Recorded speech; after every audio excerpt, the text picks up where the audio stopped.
Salut bien-aimés dans le Seigneur, que le Père soit glorifié. Voilà, c'est toujours pour moi, votre frère, un grand plaisir de venir vous parler. Avant de commencer, je dois d'abord dire toute la gloire au Dieu véritable, au Père créateur de toutes choses, car c'est lui seul qui contrôle l'être, le mouvement, le temps et la circonstance, l'instant et le moment. Père, c'est à toi que je donne toute la gloire, car je sais que seul toi qui as permis un temps pareil.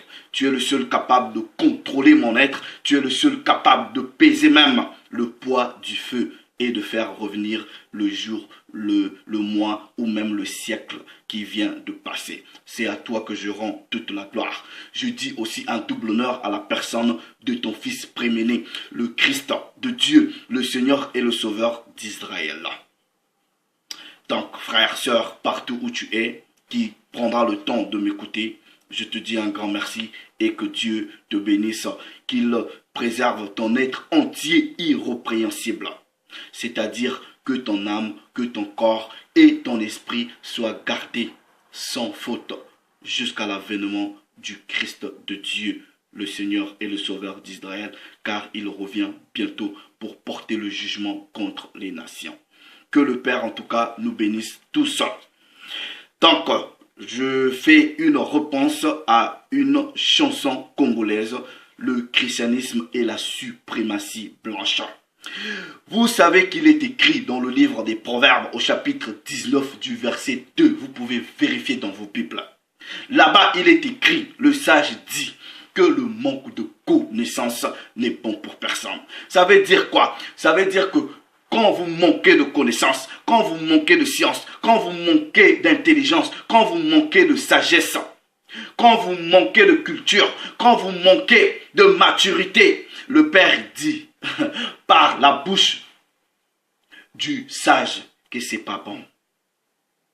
Et c'est pour cela le Christ de Dieu lui-même, quand il est venu sur cette terre corrompue et corruptible, il dit dans Jean au chapitre 8 du verset 32, vous connaîtrez la vérité et cette vérité-là fera de vous des hommes libres, fera de vous des hommes affranchis.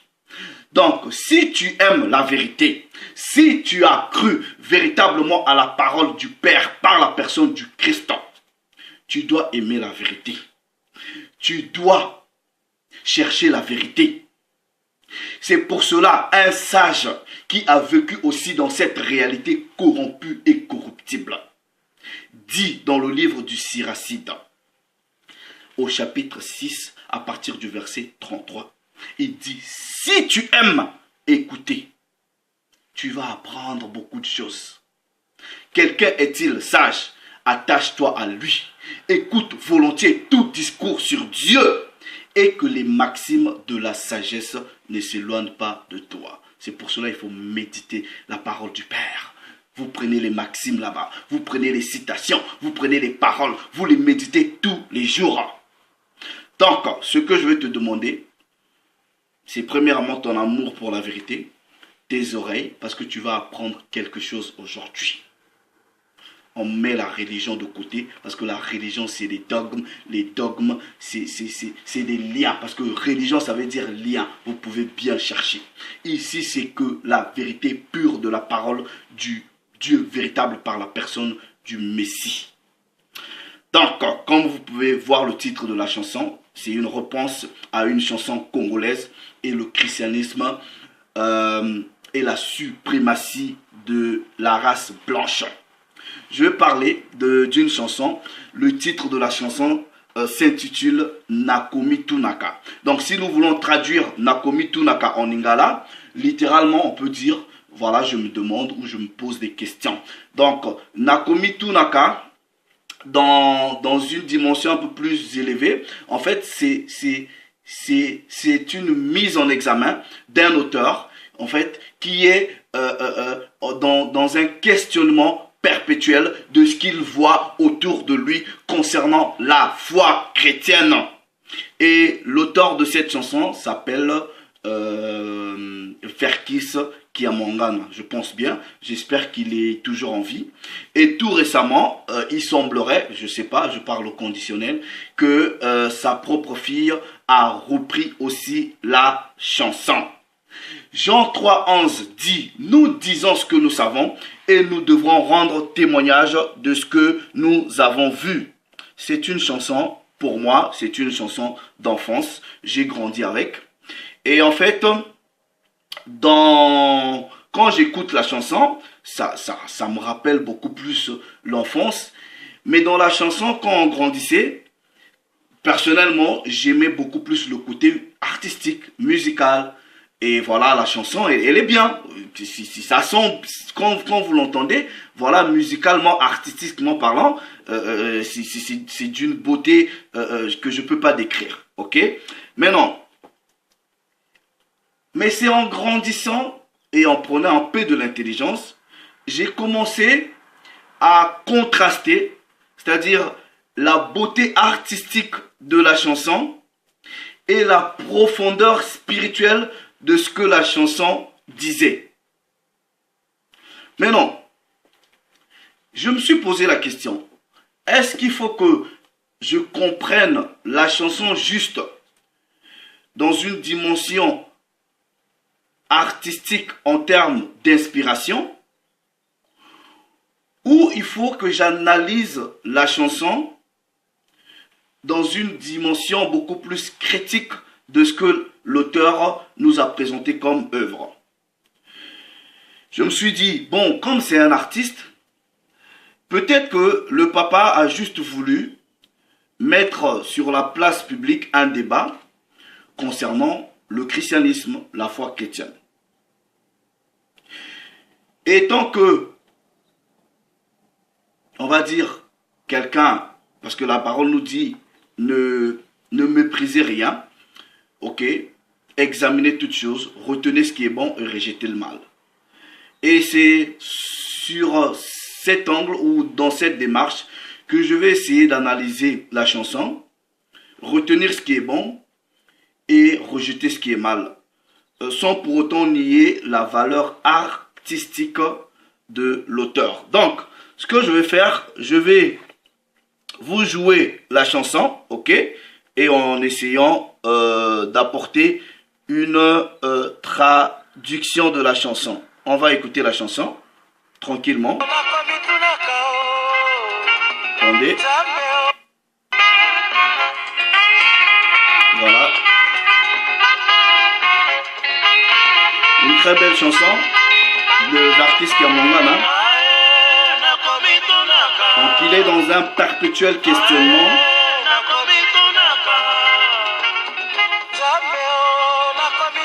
Donc il dit, Dieu, je me pose des questions.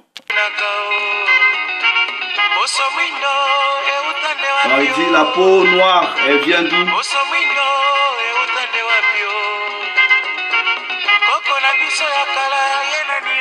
Notre ancêtre, c'est qui?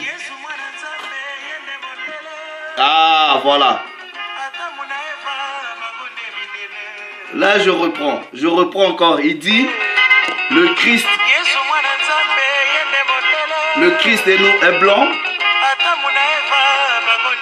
Adam et Ève sont blancs. Bon. Les saints sont des blancs. Et il se dit pourquoi. Ah, il se pose toujours des questions. Pauvre papa. Bon. Voilà.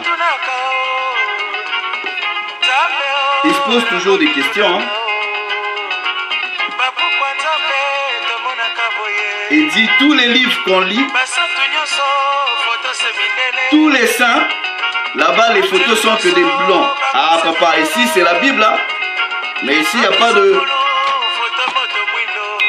Les saints ici sont des... C'est pas des blancs papa. Voilà. Et il dit, maintenant quand on arrive à Satan, on met Satan en noir. Jésus c'est un homme blanc. Les saints sont des blancs. Il dit parce que j'ai coupé, quand je rentre dans une église, on estime une église catholique, il voit toutes les statues, c'est que des hommes blancs. Les anges sont des hommes blancs. Vous voyez, je sais pas si c'est, j'ai pas vraiment envie d'être trop critique. Parce que c'est un artiste. Vous voyez, les artistes, ils peuvent jouer avec beaucoup de choses. Ok? Maintenant, ce que je vais faire, c'est que, vous voyez, quand vous manquez de connaissances, vous pouvez prendre cette chanson et l'accepter comme ça. Ok? Et l'accepter comme ça en pensant que Jésus, c'est un homme blanc, les apôtres sont des hommes blancs, les Moïse sont des blancs, tout est blanc. Ok? Mais on va vous prouver que selon les Écritures, c'est faux. Et là, je dis que peut-être papa je ne sais pas quel livre il a eu à lire. Est-ce que dans sa démarche de vouloir mettre ce débat-là sur la place publique, est-ce qu'il a poussé l'inspiration un peu plus loin en voulant vraiment rechercher, à savoir, oui, mais on peut vous peindre les Jésus en blanc. On peut vous faire des films de Jésus en blanc. Mais est-ce que c'est ça la vérité biblique et historique?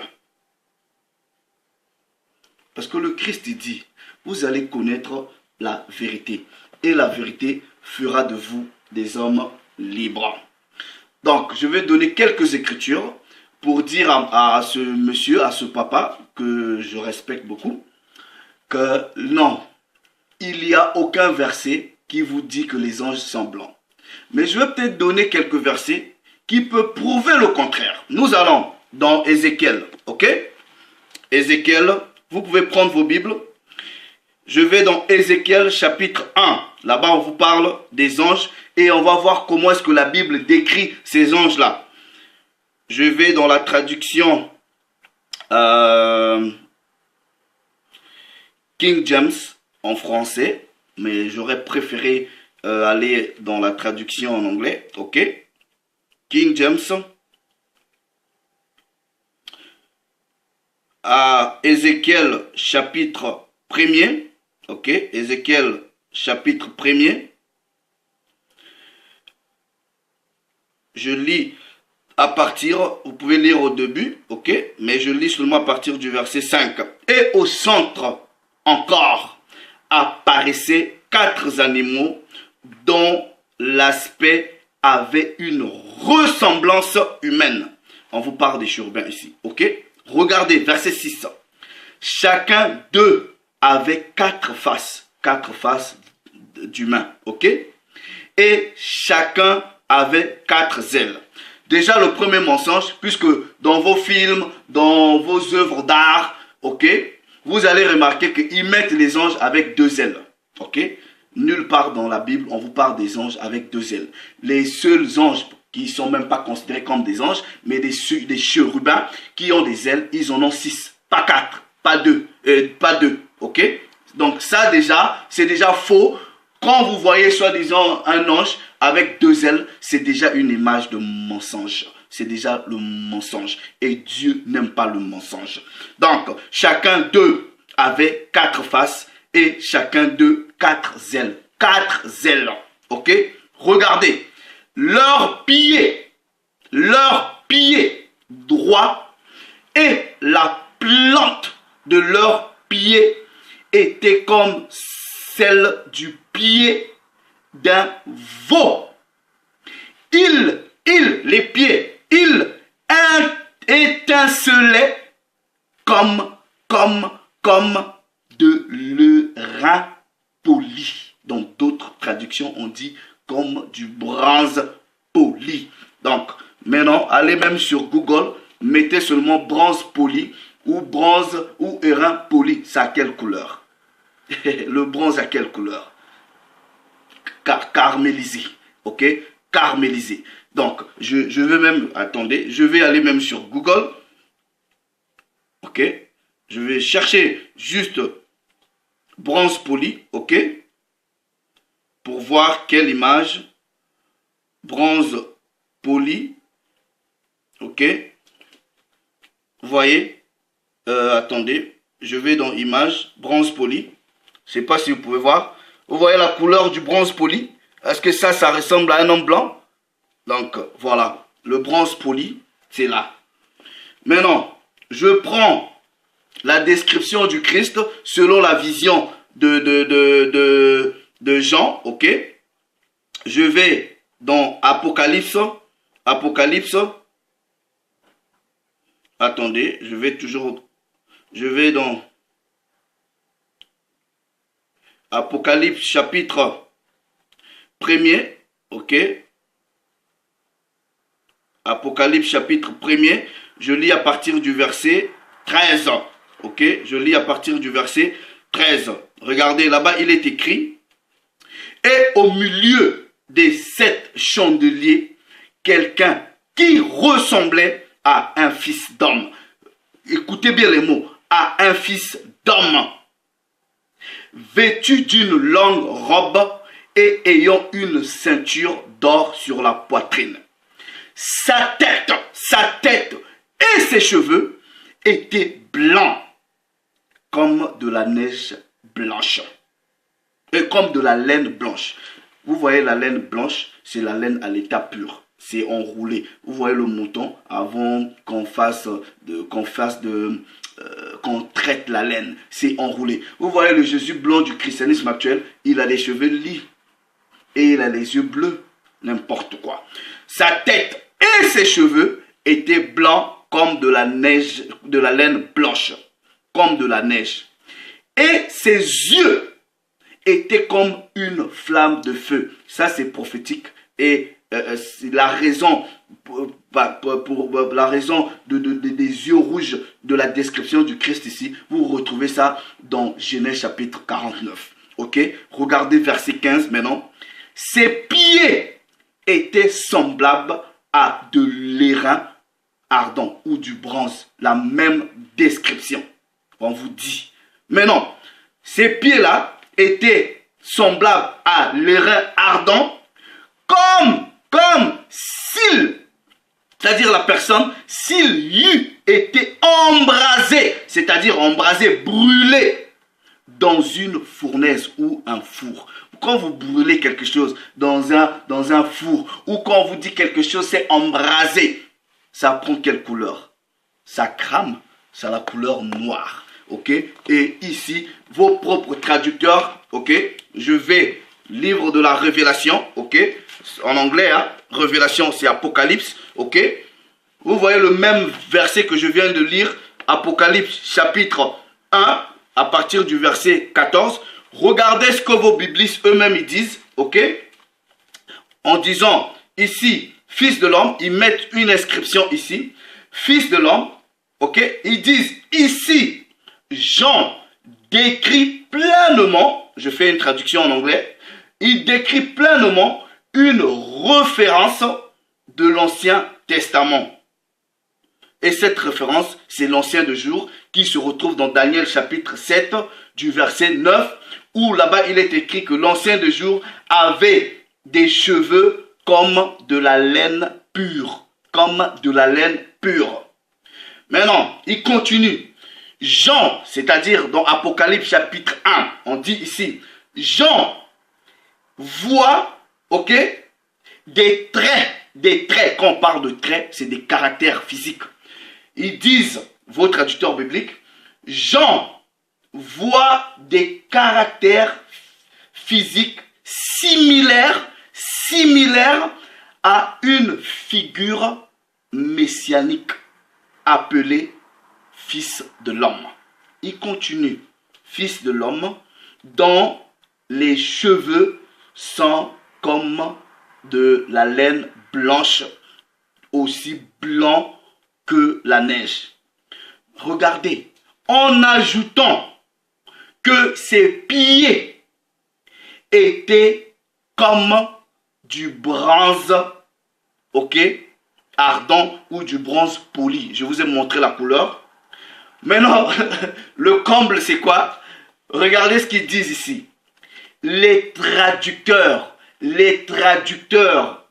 blancs, européens et américains des Bibles ont ici, je ne sais pas si vous pouvez voir, hein, de toute façon vous ne pouvez pas voir, ils disent, les traducteurs blancs, européens et américains ont intentionnellement réduit cette description, ok, de manière à minimiser Est-ce que vous comprenez les mots? De manière à minimiser les traits ou les caractères négroïdes, c'est-à-dire les caractères d'un homme noir qui sont évidents dans le texte hébraïque. Vous voyez, quand je vois des choses comme ça, la Bible, elle est claire. Le Christ n'a jamais été un homme blanc. Les Hébreux n'ont jamais été un homme blanc. Mais même les anges, on vous donne des descriptions. Donc, cher Père, j'ai admiré le fait que tu as posé un grand débat sur la place publique. Ok? Mais je vais te dire la vérité. Ok? Même scientifiquement, on vous dit que le premier homme est un homme noir. Donc aujourd'hui, tu as eu ta réponse. Ok? Tout ce que tu as vu là, les dessins des hommes blancs ou les prophètes blancs, tout ça là, c'est que du mensonge. C'est que du mensonge. Ça n'existe pas selon la vérité biblique et selon la vérité historique. Regardez ce que la parole de Dieu dit. On va aller dans Actes des apôtres. C'est pour cela quand je vois des frères qui viennent, surtout mes frères congolais, ils viennent avec des témoignages. Dans leurs témoignages, ils voient toujours Dieu en homme blanc avec la barbe. Jésus, c'est toujours homme blanc avec la barbe. Satan, c'est des hommes noirs. Vous êtes maudits. Je vous dis, vous êtes maudits. C'est Satan qui vous a égaré en utilisant la suprématie blanche. Regardez ce que la parole de Dieu dit. Nous allons dans le livre des Actes des apôtres, au chapitre 17. Actes des apôtres, au chapitre 17. Je lis à partir du verset 28, je pense, ok? Regardez, ainsi donc, dans la version seconde 19, 10, ainsi donc, est-on la race de Dieu, en parlant des Israélites, ok? Nous ne devrons pas croire que la divinité soit semblable à de l'or, à de l'argent et à de la pierre sculptée, ok? Par l'art et l'industrie de l'homme. Donc, ici, on vous dit que les choses de Dieu, là, il ne faut jamais y croire ce que l'art vous peint. Il ne faut jamais croire ce que l'industrie de l'homme. Dans le cinéma, c'est ce qu'on appelle par le 7e art. Donc, ils vous font des films avec des Jésus blancs, avec des Moïse blancs. Tout, c'est des blancs. Ça s'appelle la suprématie blanche. Ok? Donc, mais posez-vous la question, frères, sœurs. Réveillez-vous. Utilisez l'intelligence que Dieu vous a donnée. Vous ramenez, mais ici c'est la Bible. Vous avez vu? Au moins, on relate au moins une, même si on ne doit pas se fier à ça. Avoir par exemple un Moïse noir comme ça, c'est une vérité historique. Avoir des Samson noirs, des Christ noirs, des apôtres noirs. Vous voyez le Christ avec la femme samaritaine là, au moins c'est une vérité historique. Je ne dis pas que les faits se sont passés comme ça, mais c'est vos propres biblistes. Ça c'est le livre d'Habakkuk. Vous voyez, au moins, voilà, c'est tous des hommes noirs. Des illustrations comme ça sont beaucoup plus fiables, historiquement parlant et véridiquement parlant, que vos bêtises qu'Hollywood vous fait. Peuple bantou, réveillez-vous. Le christianisme actuel c'est un mécanisme, ok, de la suprématie de l'homme blanc. Maintenant, imaginez, on te présente un Dieu blanc, un sauveur blanc, mais quand tu vois l'homme blanc, tu fais quoi? Tu penses que c'est un Dieu. C'est pour cela, nous, au Congo, on a une expression qu'on utilise, on dit Mondele Nzambe. C'est-à-dire, le blanc, c'est lui Dieu. Mais vous voyez le degré de bassesse, le degré de capitulation intellectuelle, culturelle et spirituelle à dire que l'homme blanc, c'est lui le Dieu, mais tout simplement parce que ils ont blanchi tout. Donc, Papa Verkis Kiamangana, tu as eu l'audace de porter un débat, ok, sur la place publique. Je te remercie. Et j'espère que tous ces pasteurs-là dans le christianisme pourront au moins éduquer leurs adeptes, ces moutons-là qui les suivent avec beaucoup d'ignorance sur des vrais débats. Vous ne pouvez pas venir me dire que vous servez Dieu, vous connaissez Jésus, soi-disant un Jésus blanc que la Bible même ne reconnaît pas, que l'histoire même ne reconnaît pas. Non. Donc, si vous êtes dans le christianisme et vous êtes dedans sur la base du mensonge de la suprématie blanche, vous êtes dans le faux. Vous êtes dans le faux. Réveillez-vous, il est temps de réveiller. Vous voyez toutes ces imaginations-là. Il faut casser ces imaginations. Il faut casser ces imaginations. Le christianisme n'est qu'un mécanisme à la solde de la suprématie des blancs. Ça s'arrête là. Le christianisme, ce n'est pas la vérité biblique. Vous voyez, le christianisme, ce n'est pas la vérité biblique. Le christianisme, ce n'est pas la Bible. Il y a la vérité biblique, il y a le christianisme. Le christianisme, c'est un mécanisme. C'est avec le même christianisme qui vous ont mis en esclavage. C'est avec le même christianisme qui nous pille. C'est avec le même christianisme qui nous suppresse. C'est avec le même christianisme qui nous opprime. Est-ce que Dieu est pour ça? Non, réveillez-vous. Donc, Nakomi Tunaka, j'admire le débat, ok? Comme c'est un artiste, on peut seulement dire, bon voilà, peut-être qu'il a voulu mettre un débat sur la place publique, mais voilà, il y a plein de demi-vérités, de contre-vérités et de faussetés et peut-être beaucoup d'ignorance. Ok? Donc, vous voyez les anges des enfants, depuis quand les anges sont des enfants, voilà, les anges tout blancs, tout ça, c'est des bêtises. Et vous allez remarquer, vos anges à vous là, dans le faux christianisme actuel, de la suprématie des blancs, ils sont toujours nus. Ils sont toujours nus, voilà. Bon, je m'arrête là. Le Père s'est encore glorifié. Que celui qui a l'intelligence y réfléchisse. Si tu aimes véritablement la parole du Père par la personne du Christ, il faut commencer à s'écarter du mensonge, ok, que ces gens-là vous ont ramené. Ok, ils ont ramené le christianisme, mais la Bible est notre histoire. Voilà, le Père s'est encore glorifié. Que celui qui a les oreilles écoute. Que celui qui a l'intelligence qu'il pratique, que celui qui a véritablement l'esprit du Père retienne ce qui est bon et rejette le mal. Le Père s'est encore glorifié. Salut les amis.